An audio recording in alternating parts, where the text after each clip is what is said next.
Hi guys, my name is Chandrasekhar Bajola and these are sessions for information system audit. So my number is 9899123008. In case of any feedback, you can contact me in this particular number, and if you are in and around Delhi, you can contact me in this particular number. तो आज हम पढ़ रहे थे logical access control. आज हम पढ़ेंगे logical access control.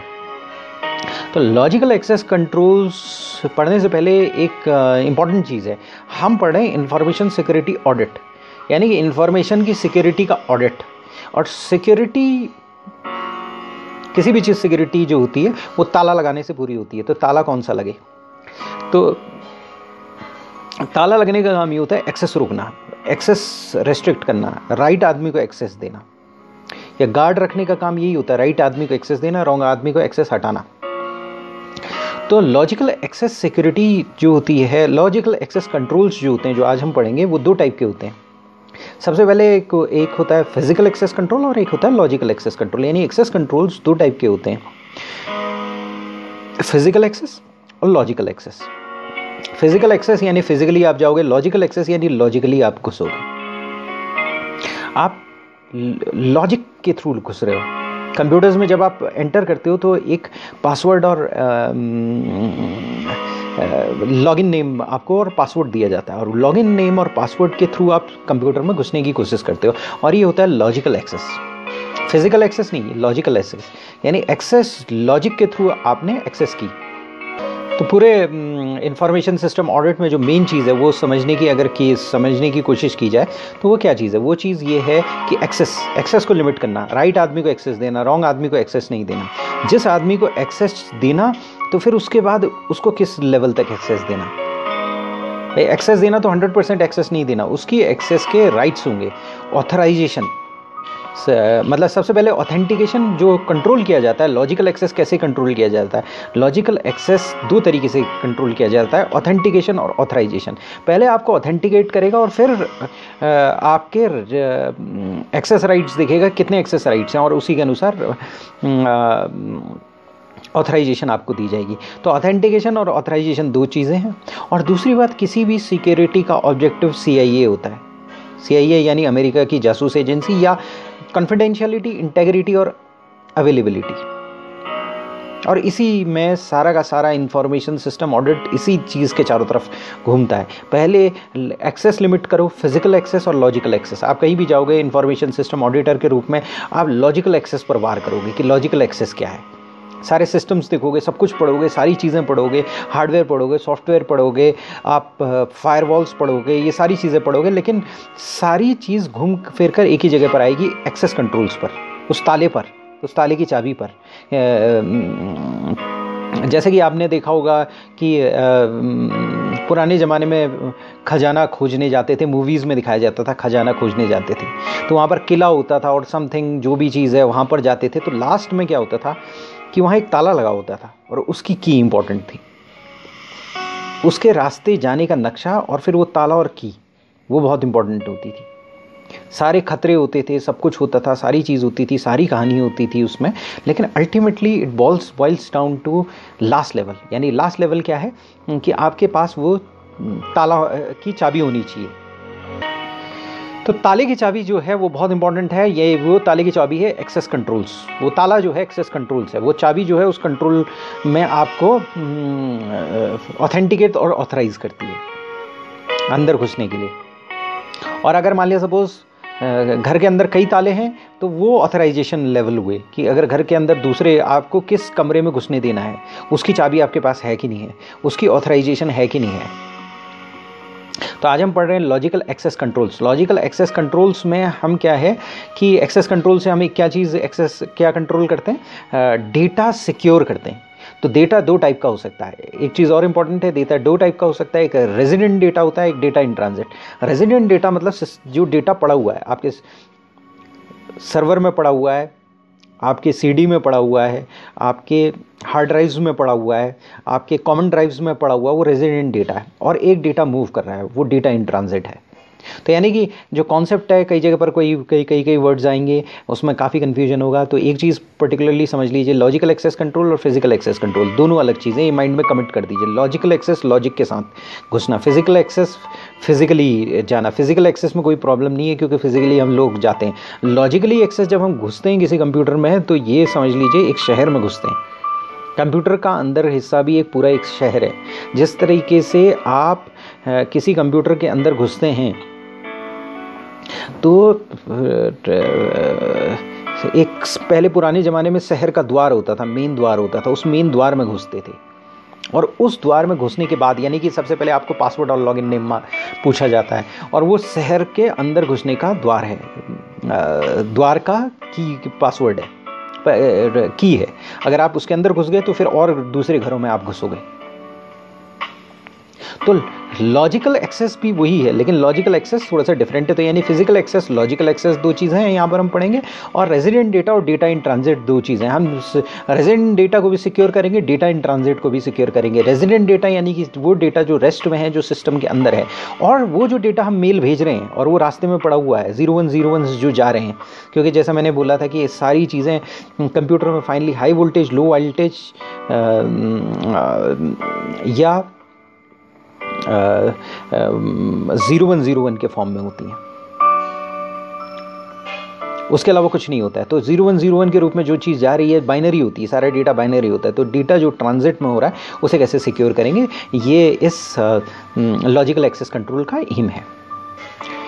तो हम अपनी स्टडी को देख लेते हैं। स्टडी कहती है कि अगर मान लिया सपोज कोई भी हैकर या कोई भी आदमी सिस्टम को कॉम्प्रोमाइज़ करने की कोशिश कर रहा है, यानी सिस्टम के अंदर अनऑथराइज रूप से घुसने की कोशिश कर रहा है, या उसको देखने की कोशिश कर रहा है, या उसमें कोई चीज़ डैमेज करने की कोशिश कर रहा है, या कोई चीज़ डिलीट, अल्टर, मॉडिफाई, कोई भी ऐसा काम करने की कोशिश कर रहा है, या फिर सिंपली अंदर स्पाइंग करने की कोशिश कर रहा है। जैसे फॉर एग्जांपल क्या होता था कि पुराने ज़माने में आपके किले होते थे, बड़े बड़े किले, जैसे लाल किला, ये किला, तो कई स्पाई होते थे। स्पाई अंदर जाते थे, कुछ नहीं करते थे, बाहर आ जाते थे, सारी इन्फॉर्मेशन लेकर बाहर आ जाते थे। और कई बार क्या होता था, लोग अंदर जाते थे और किसी चीज़ का तोड़फोड़ करते थे, किसी चीज़ को मिटा देते थे, किसी चीज़ को जला देते थे, या कोई इन्फॉर्मेशन को चुरा लेते थे और उसकी जगह कोई दूसरा जगह रख लेते, जैसे असली हार की जगह नकली हार रख दिया जाता था।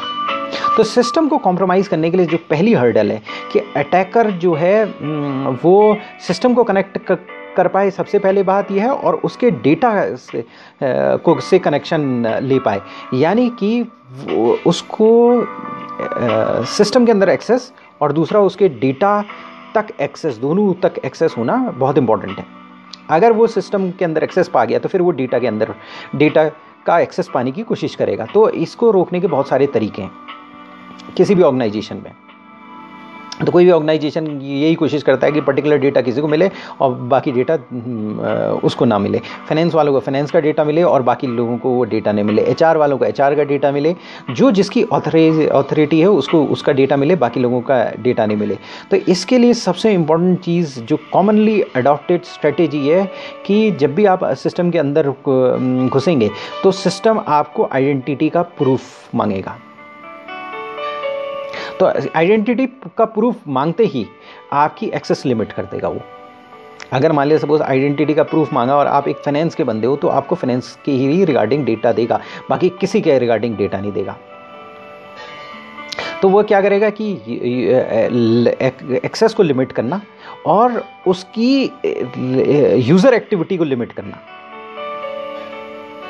ये दो चीज़ करेगा। ये दो चीज़ कैसे करेगा? ट्विन कंट्रोल से करेगा। ट्विन कंट्रोल क्या है? ऑथेंटिकेशन और ऑथराइजेशन। ऑथेंटिकेशन का मतलब क्या है? प्रूफ ऑफ आइडेंटिटी मांगना है, यानी कि आप कौन हो। सबसे पहले आप जो लिस्ट में, मेरी लिस्ट जो है मेरे पास, जिन बंदों को सिस्टम के अंदर, अगर मान लिया सपोज कोई कंपनी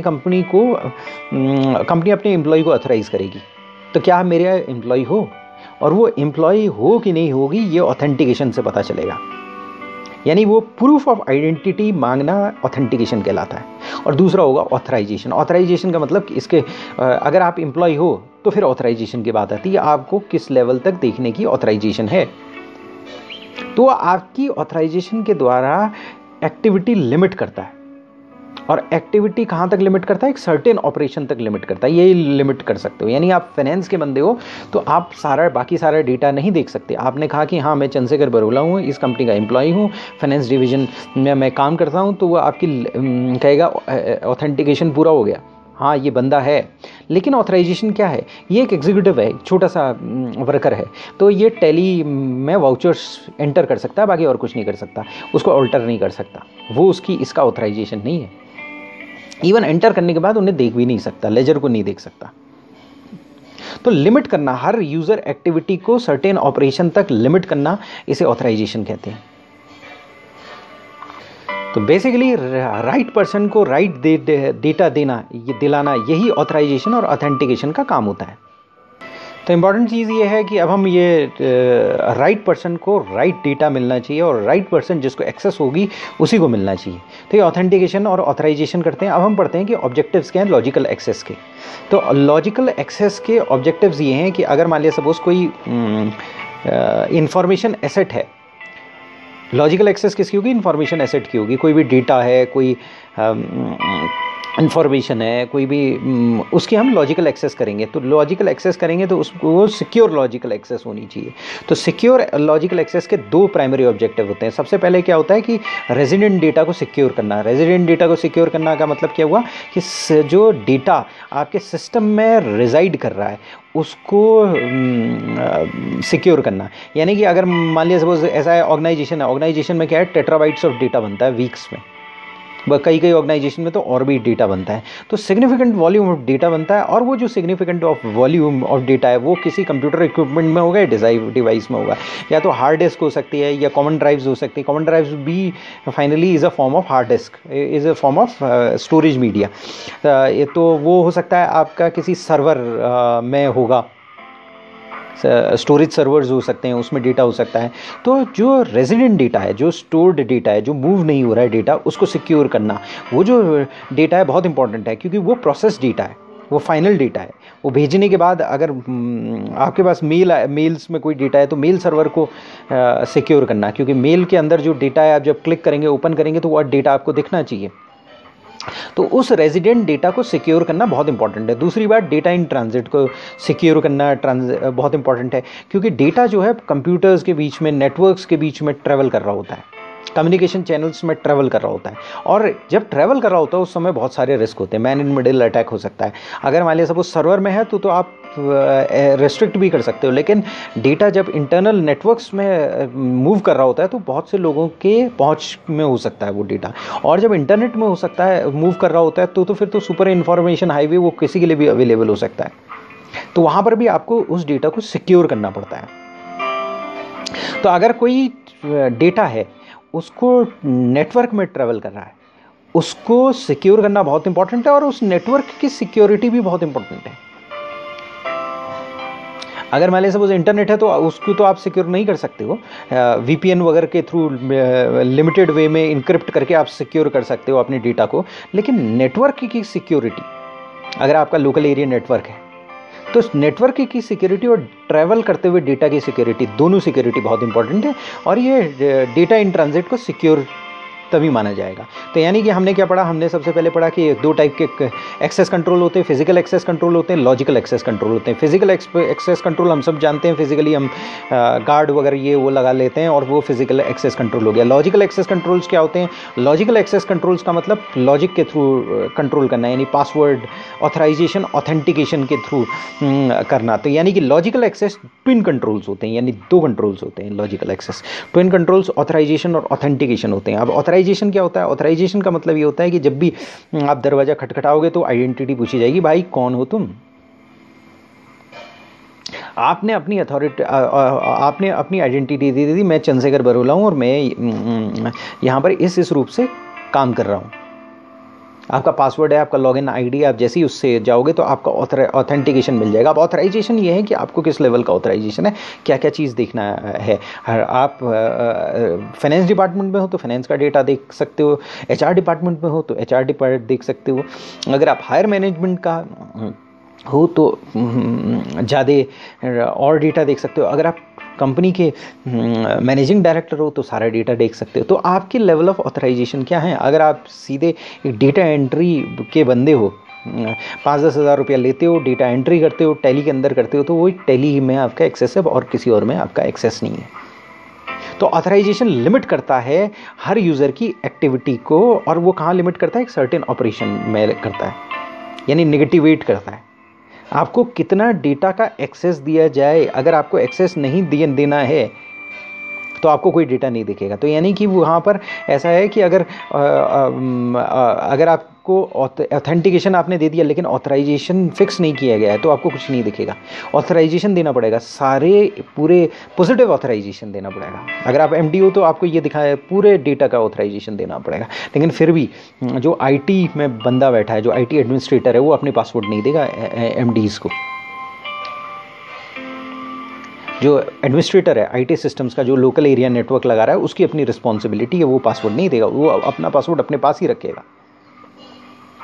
तो बहुत सारी चीज़ें हैं। और दूसरी बात यह है कि ऑब्जेक्टिव्स क्या हैं? लॉजिकल एक्सेस के 2 ही ऑब्जेक्टिव हैं, डेटा को सिक्योर करना। कैसे डेटा को सिक्योर करना? रेजिडेंट डेटा को सिक्योर करना और डेटा इन ट्रांजिट को सिक्योर करना। यानी ऐसे डेटा को सिक्योर करना जो रेजिडेंट है, बैठा है, आराम से चाय पी रहा है फ्लॉपी डिस्क के अंदर, तो वो रेजिडेंट डेटा है। डेटा इन ट्रांजिट को सिक्योर करना यानी कि नेटवर्क के अंदर जा रहा है, और जब नेटवर्क के अंदर जा रहा है तो यहाँ फिर 2 बातें होती हैं कि डेटा नेटवर्क के अंदर जा रहा है तो उस डेटा को भी सिक्योर करना है, उस नेटवर्क को भी सिक्योर करना है।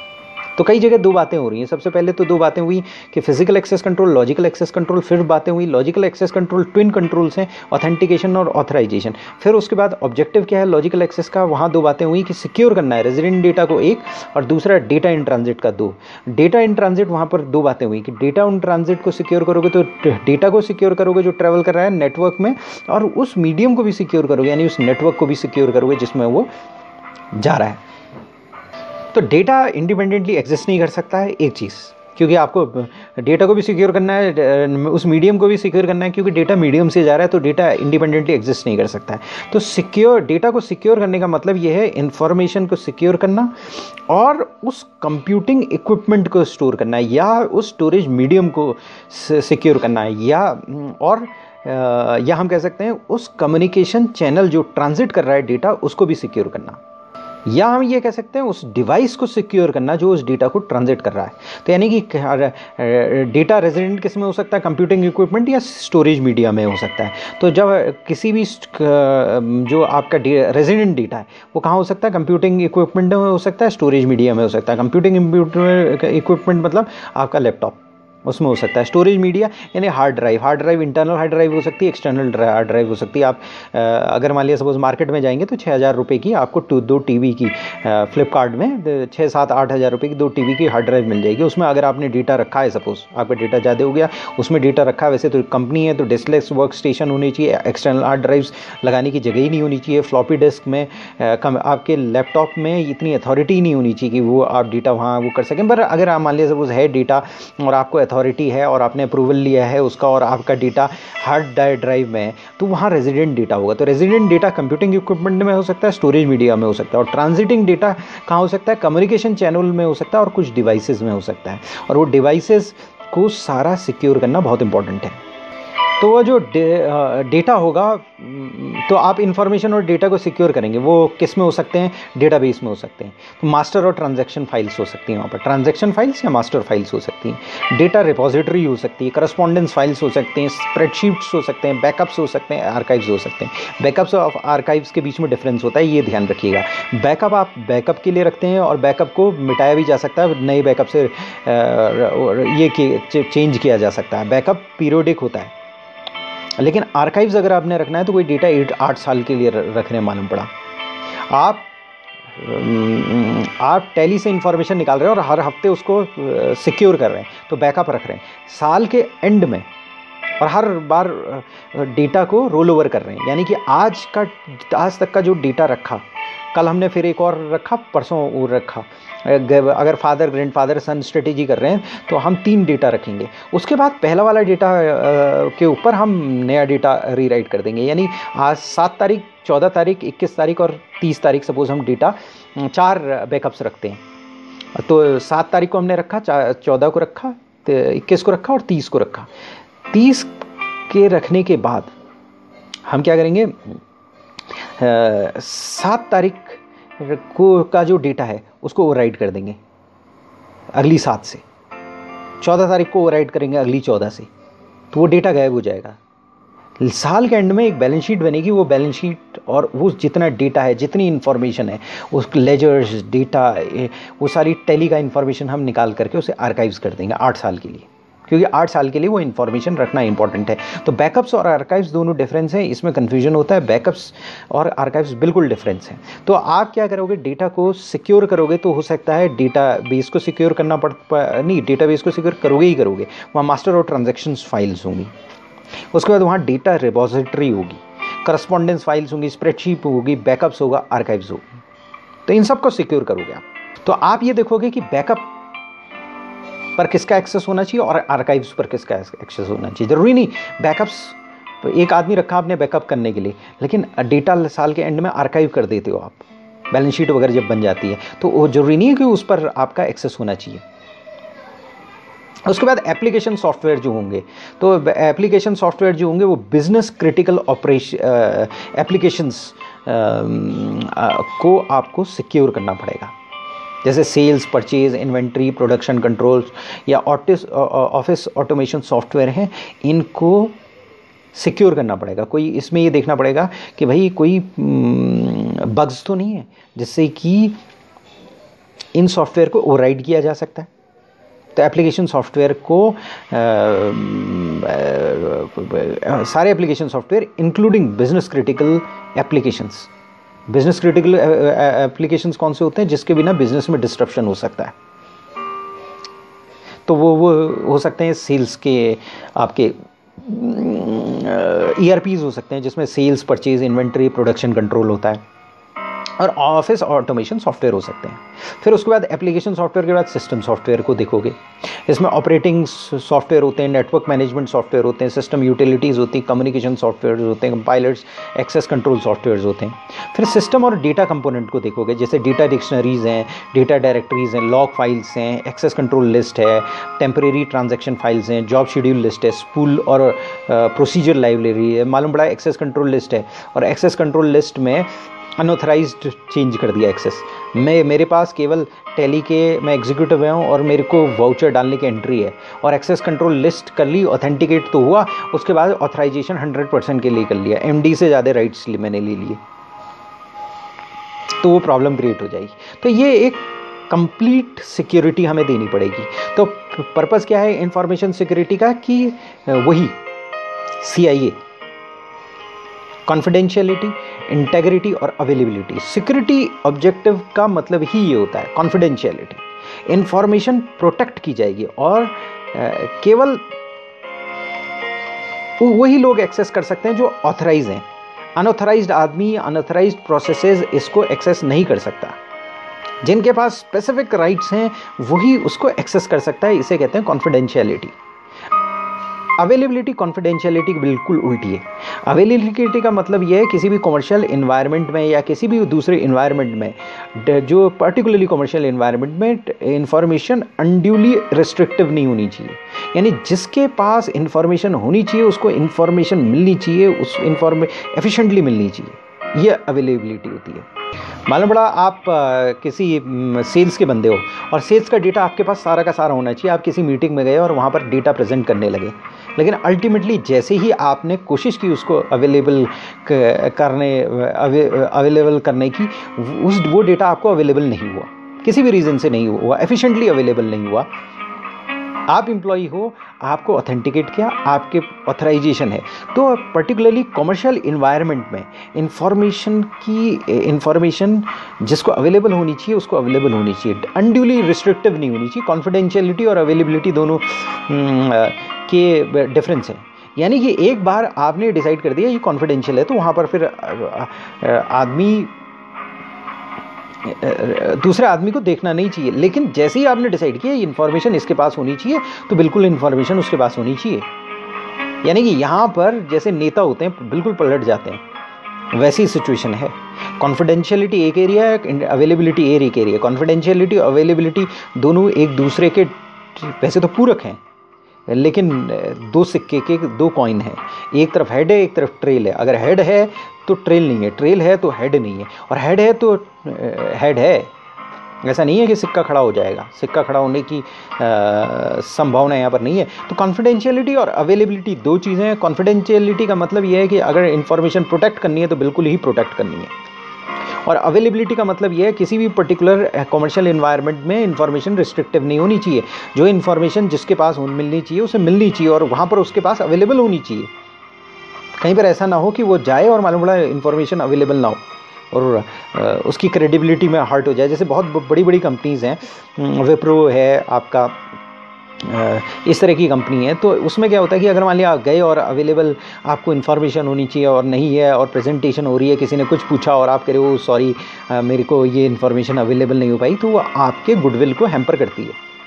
और आपको जो इन्फॉर्मेशन अवेलेबल नहीं होनी चाहिए आप दिखा रहे हो कि जी सिस्टम बड़ा रोबस्ट है और ये इन्फॉर्मेशन तो अवेलेबल नहीं होती, और वो अवेलेबल हो गई आपको उस टाइम पर, तो इसका मतलब सिस्टम आपका गड़बड़ है।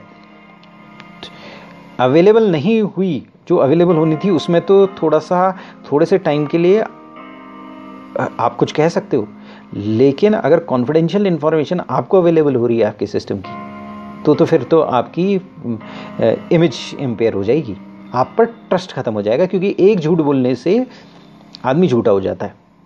सिंपल इस तरह से समझिए कि वो हमारे महाभारत में कहा जाता है कि युधिष्ठिर एक झूठ बोलने से झूठा हो गया था, अश्वत्थामा मारा गया, समथिंग लाइक दैट। तो उसमें क्या था, कॉन्फिडेंशियलिटी ब्रीच होगी। कॉन्फिडेंशियलिटी एक बार ब्रीच नहीं होनी चाहिए, कॉन्फिडेंशियलिटी बहुत सेंसिटिव चीज़ है। अवेलेबिलिटी हो सकती है लेकिन नहीं होनी चाहिए वो भी। अवेलेबिलिटी सेकंड पाया है, दोनों एक दूसरे दो कॉइन हैं। उसके बाद तीसरी होती है इंटेग्रिटी। जो इन्फॉर्मेशन आपके पास आ रही है वो इन्फॉर्मेशन उसी फॉर्म में आनी चाहिए। इन्फॉर्मेशन अनऑथराइज्ड मॉडिफिकेशन से प्रोटेक्ट होनी चाहिए। कोई अनऑथराइज प्रोसेस या पर्सन उस इन्फॉर्मेशन को मॉडिफाई ना कर सके। यानी कि मैं एक हैकर हूँ, मैंने इन्फॉर्मेशन गई, मैंने अपने अकाउंट में 1000 रुपये हैं, ICICI बैंक में 1 करोड़ बना दी, और उसके बाद वो पैसा निकाल लिया, इंटीग्रिटी ब्रीच हो गई। मैं अगर जैसे जेम्स बॉन्ड की फिल्म मूवी में आपने देखा कि एक मूवी में था कि M जा रही होती है और सामने आपका जो वो उनका जो MI6 का बिल्डिंग ध्वस्त हो जाती है, और वो अपनी कार में बैठी होती है, और कार में कंप्यूटर में हैकर एक मैसेज भेजता है, यू हैव सिंड और समथिंग लाइक दैट, इस तरीके से। तो वो सिस्टम को हैक कर दिया उसने, सिस्टम की इंटेग्रिटी तोड़ दी। इसका मतलब वो इतना पावरफुल है कि वर्ल्ड की जासूस, ब्रिटेन की जासूस एजेंसी की इंटेग्रिटी तोड़ दी। तो बहुत सारी मूवीज़ हैं जहाँ पर इंटेग्रिटी तोड़ दी जाती है। जैसे इंट्रैपमेंट मूवी आई थी, उसमें फिजिकल एक्सेस और लॉजिकल एक्सेस दोनों तोड़ दिया था। बंदे फिजिकली बैंक में गए थे और लॉजिकली भी उसके वहाँ से डेटा चुरा लाए थे।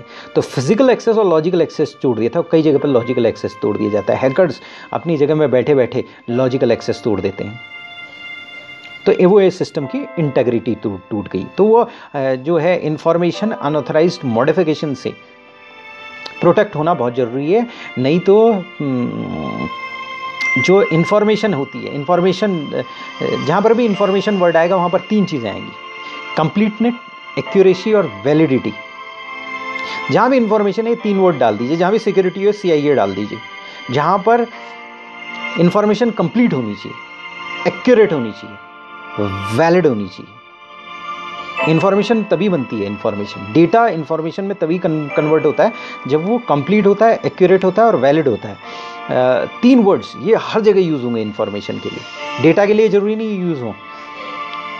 इन्फॉर्मेशन तभी बनेगी जब वो कंप्लीट होगी, एक्यूरेट होगी और वैलिड होगी।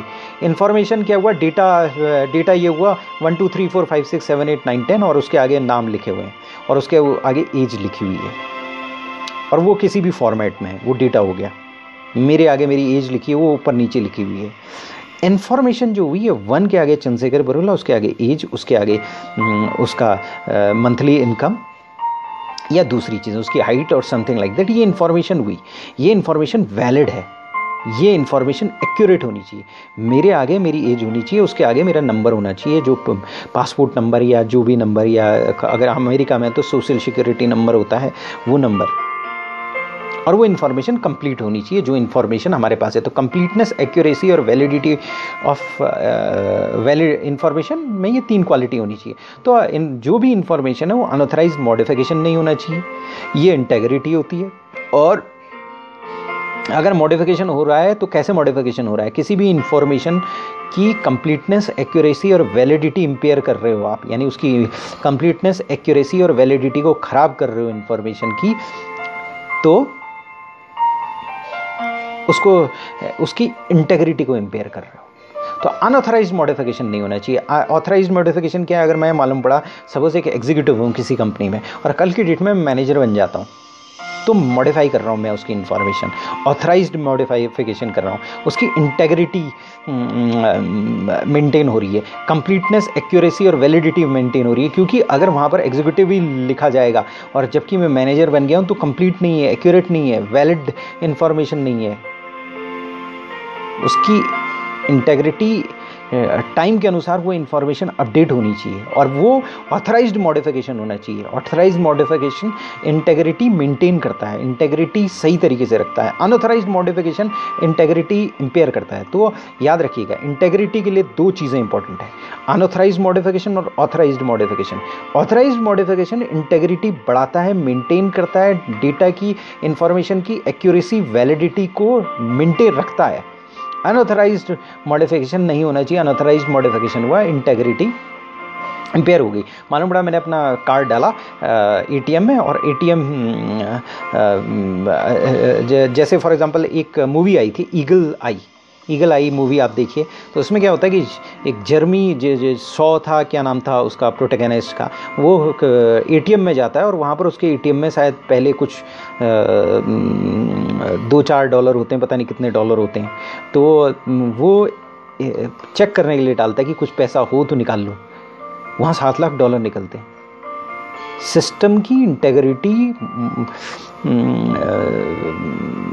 इम्पेयर कर दी गई कि अचानक उसके सिस्टम से पैसे बढ़ गए और उसे पता ही नहीं।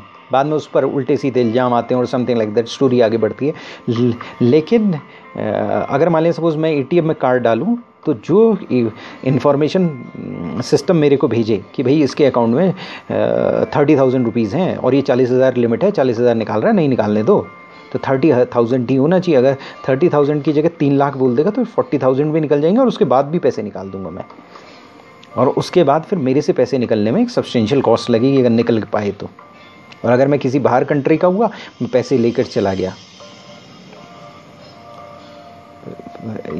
तो बेसिकली ये हमारे ऑब्जेक्टिव्स हैं। तो लॉजिकल एक्सेस के ऑब्जेक्टिव्स हमने पढ़े। लॉजिकल एक्सेस के ऑब्जेक्टिव्स पढ़ते हुए हमने ये पढ़ा कि हमें जो उसके ऑब्जेक्टिव्स ये हैं, हमें डेटा सिक्योर करना है। डेटा 2 टाइप का होता है, रेजिडेंट डेटा और डेटा इन ट्रांजिट, दोनों। और डेटा एक पर्टिकुलर फॉर्मेट में होता है तो उसे इन्फॉर्मेशन कहते हैं। उस इन्फॉर्मेशन को सिक्योर करना इंटेग्रिटी कहते हैं। तो हमें CIA करना है। CIA बहुत इंपॉर्टेंट है। कॉन्फिडेंशियलिटी, इंटेग्रिटी और अवेलेबिलिटी मेंटेन करना है किसी भी ऑर्गेनाइजेशन में किसी भी इंफॉर्मेशन का। और वो कैसे होगा, अनऑथराइज मॉडिफिकेशन नहीं होना चाहिए। और उससे पहले हमने ये पढ़ा था कि भाई जो एक्सेस कंट्रोल्स हैं वो 2 तरीके से कंट्रोल किए जाएंगे। ट्विन कंट्रोल्स होंगे, ऑथेंटिकेशन और ऑथराइजेशन होंगे। थैंक्स।